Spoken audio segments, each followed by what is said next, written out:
Baik, di sini kami ingin menjelaskan tentang review kami terkait artikel yang berjudul Karakteristik Penafsiran Muhammad Ali As-Sabuni dalam kitab Tafsir Safwah Tafsir gitu kan. Di mana artikel ini ditulis oleh Rahmat Sani dari UIN Imam Bonjol Padang. Untuk sistem mekanisme penulisan artikelnya sendiri tidak seperti yang pada umumnya yang menggunakan sistem IMLT gitu kan. Ada kekurangannya, makanya mungkin jurnal ini juga tidak masuk publikasi ke Sinta juga gitu. Untuk mempersingkat waktu juga langsung aja ke pembahasan. Yang pertama itu pendahuluan.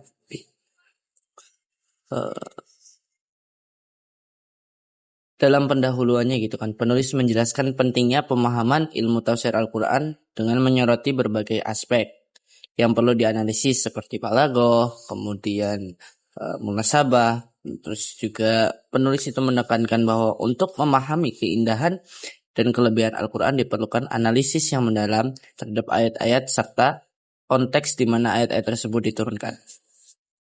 Salah satu kekurangan yang dapat diidentifikasi dalam pendahuluan adalah kurangnya eksplorasi terhadap konteks-konteks sosial dan budaya mempengaruhi penafsiran Al-Quran.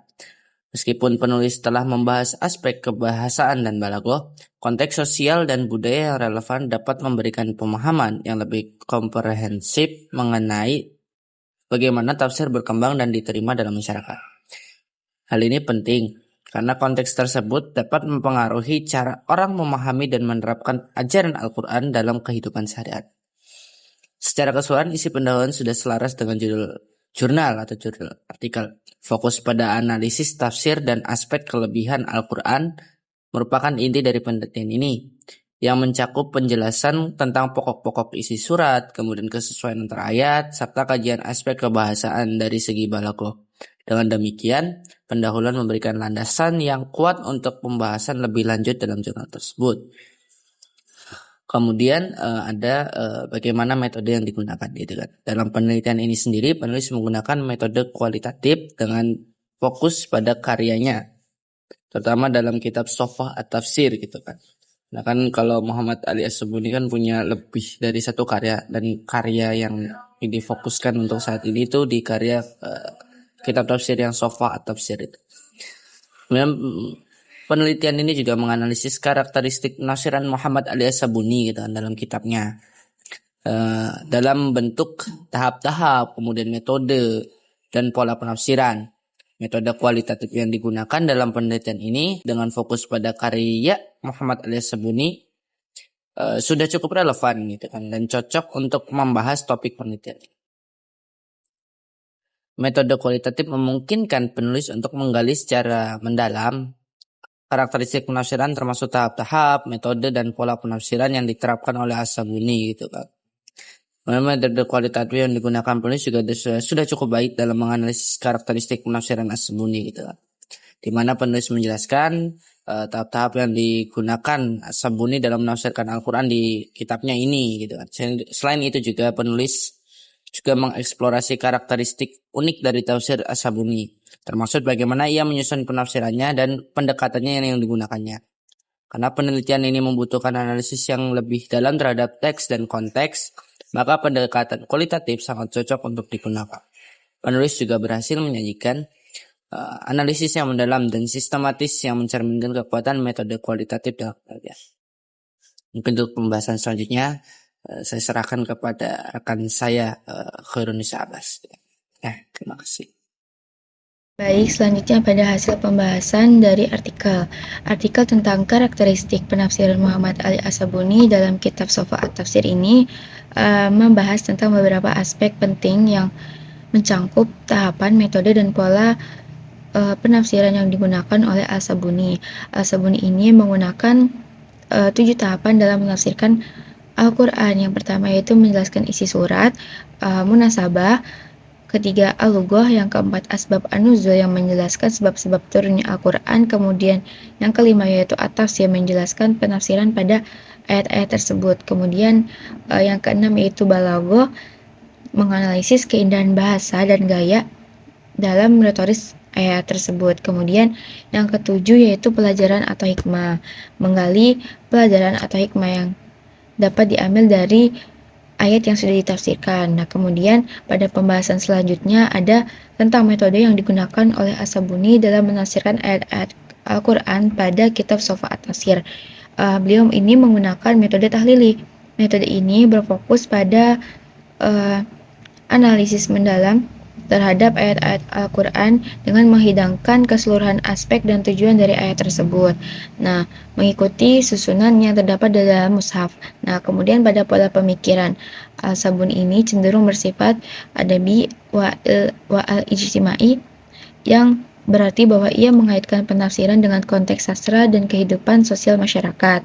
Hal ini terlihat dari cara Al-Sabun ini menjelaskan faidah atau hikmah dari setiap ayat dengan mengaitkannya dalam realitas kehidupan masyarakat. Nah, kemudian Al-Sabuni ini memiliki karakteristik tersendiri yang dapat membuat kitab Sofa At-Tafsir mudah dipahami oleh para pembaca. Ia menggabungkan beberapa pendapat dari para mufasir lain seperti mufasir Al-Tabari, Al-Kasyaf, dan Ibnu Katsir, sehingga memberikan perspektif yang lebih luas dan lebih kaya dalam penafsirannya. Mungkin secara keseluruhan, artikel ini memberikan gambaran yang komprehensif mengenai karakteristik penafsiran Muhammad Ali Al-Sabuni dalam kitab Sofa At-Tafsir dengan menekankan tahapan, metode, dan pola penafsiran yang digunakan, serta bagaimana semua ini dapat berkontribusi pada pemahaman yang lebih baik tentang Al-Quran. Nah, kemudian selanjutnya pada tahapan kesimpulan. Pada tahapan kesimpulan, pembahasan tentang karakteristik penafsiran Muhammad Ali As-Sabuni dalam kitab Sofa At-Tafsir sudah disajikan oleh penulis dengan cukup baik. Namun, terdapat beberapa kekurangan yang perlu digarisbawahi oleh para penulis. Bagi penulis, yang pertama yaitu pembahasan dalam artikel mungkin kurang memberikan konteks historis yang mendalam mengenai latar belakang penulisan kitab Sofa At-Tafsir. Kemudian yang kedua itu meskipun artikel tersebut sudah menjelaskan metode tahlil yang digunakan oleh Al-Sabuni, kurang adanya analisis kritis mengenai kelebihan dan kekurangan metode tersebut. Misalnya bagaimana metode ini dibandingkan dengan metode penafsiran yang lain pada masa itu, atau bagaimana dampaknya terhadap pemahaman pembaca pada saat ini.